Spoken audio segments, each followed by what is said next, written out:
Coach, getting ready for a tough stretch here coming up soon. What is your mentality now that you've gotten some of your players back from international duty?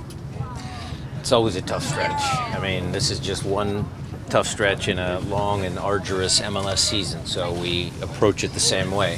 Thought training today was good. We had a Make-A-Wish kid out here that kind of lightened the mood. Everybody was in really good spirits. The guys kind of fed into that energy. Being part of our community is always important to us, and community is having people around us, and that means players around us, and they're all coming in various stages, and we look forward to having a full deck of cards come Sunday.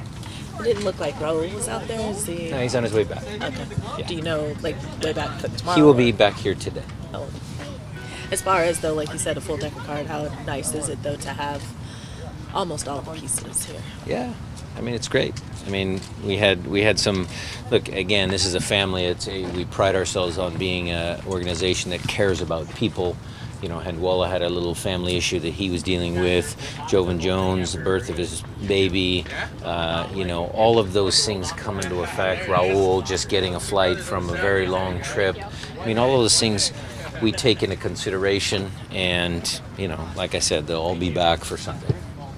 What do you make of the whole idea of, you guys came in 09 and sort of set the standard for what an expansion team could do, and then Atlanta is sort of taking that, what you guys did, and pushing it to the next level? Do you think that's like an accurate way to frame the history? Well, I think they've taken it to the next level attendance-wise. I mean, what are some of the other factors or things that you guys take into consideration as what is a successful launch? Okay, you could say on the field, certainly, in their community.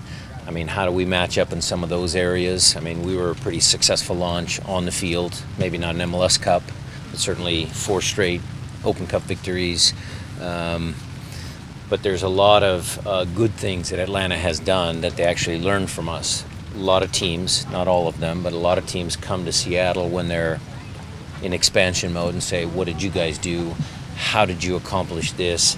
And I think that's just a symbol of, again, what we did to start us off, and just good business, because the league wants to grow together. It's great that Atlanta is pushing the envelope. It's great that LAFC in their way, shape, or form is pushing the envelope. It's great that when FC Cincinnati comes in, they'll have a pile of people in their stadium. So, it's good. When you play them, though, is there any element of, all right, these guys are sort of the trendy new thing, but we want to show we're still I don't need to motivate my guys. They're the defending champs. Do you notice any carryover? I mean, the U.S. team didn't finish the way that they wanted to. Do you notice any carryover with Cristian? We talked to Cristian and Jordan. They were happy to be home. It was a long trip for them, but there's not going to be any negative carryover. We just got to make sure they're physically fresh. That's what we're trying to do. What did you think of their performance throughout? Or what did you get to see? Well, I watched most of the Gold Cup games. I mean, Jordan and Cristian did very well. I mean, the game against Mexico, certainly, it was a 1-goal game.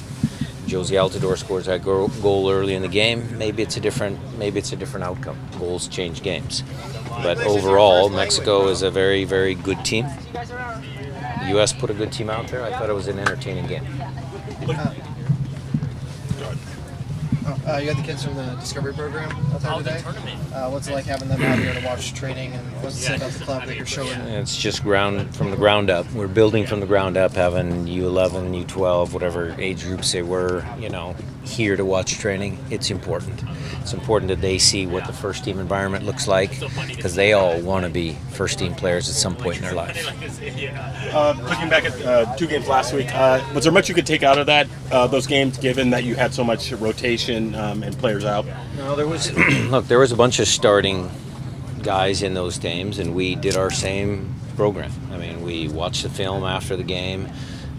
We give our players hopefully the right tools to be successful. It happens every game. That's just the way we do it. It's not like, okay, it's a throwaway game because Raul wasn't here, or Cristian and Jordan wasn't here. Well, let's coach Danny Leyva. Let's coach Ocampo. Let's coach Dylan. Let's coach Alex Roldan. We still do our job. We got to get a little bit A good more power opportunity for a player on that kid. to get on the. Danny Leva played very well.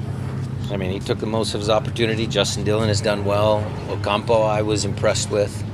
So happy that those guys were able to perform and perform at a high level.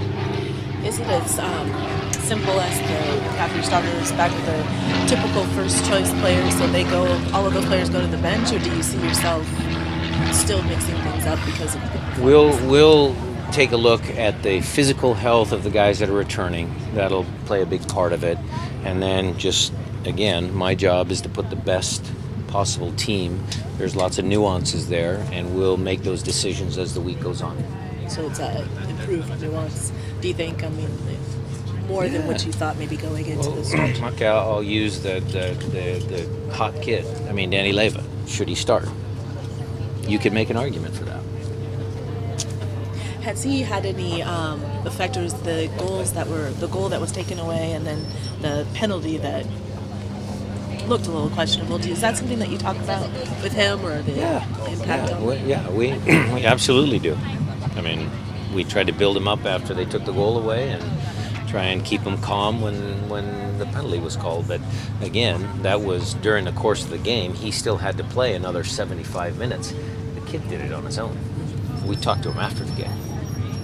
Victor Rodriguez is out here on the side. What's his status? How was his injury?